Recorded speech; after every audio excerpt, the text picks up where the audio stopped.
ఎప్పటికప్పుడు ప్రజా సమస్యలను పరిష్కరించాలనే లక్ష్యంతోనే ప్రజావాణి కార్యక్రమాన్ని చేపట్టామన్నారు నల్గొండ జిల్లా కలెక్టర్ నారాయణ రెడ్డి. ప్రజలు తమ సమస్యలను ప్రభుత్వం దృష్టికి తీసుకొచ్చేందుకు కలెక్టర్ కార్యాలయం వరకు వెళ్లకుండా మండల స్థాయిలోనే ప్రణాళికలు రూపొందించామన్నారు.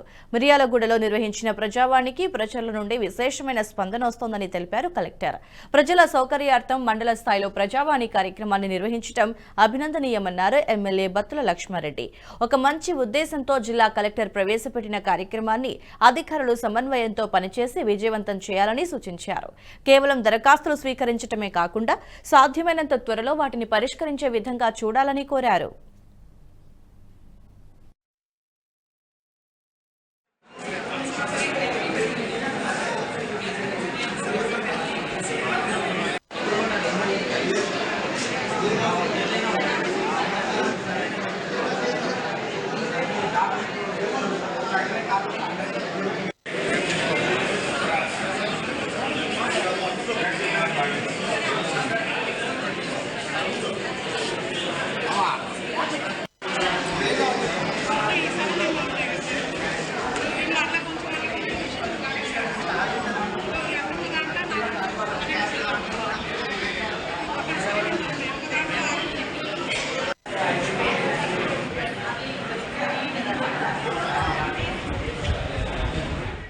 ఈ వీడియో మీకు నచ్చినట్టయితే లైక్ చేయండి, 10 మందికి షేర్ చేయండి. అలాగే కామెంట్ల రూపంలో మీ అభిప్రాయాలను మాతో పంచుకోండి. Nationalist hub group of channels ను సబ్స్క్రైబ్ చేసుకుని తెలుగునాట జాతీయవాద జర్నలిజాన్ని ప్రోత్సహించండి. ఈ వీడియో కింద ఉన్న బెల్ ఐకాన్ పై క్లిక్ చేయడం మర్చిపోవద్దు.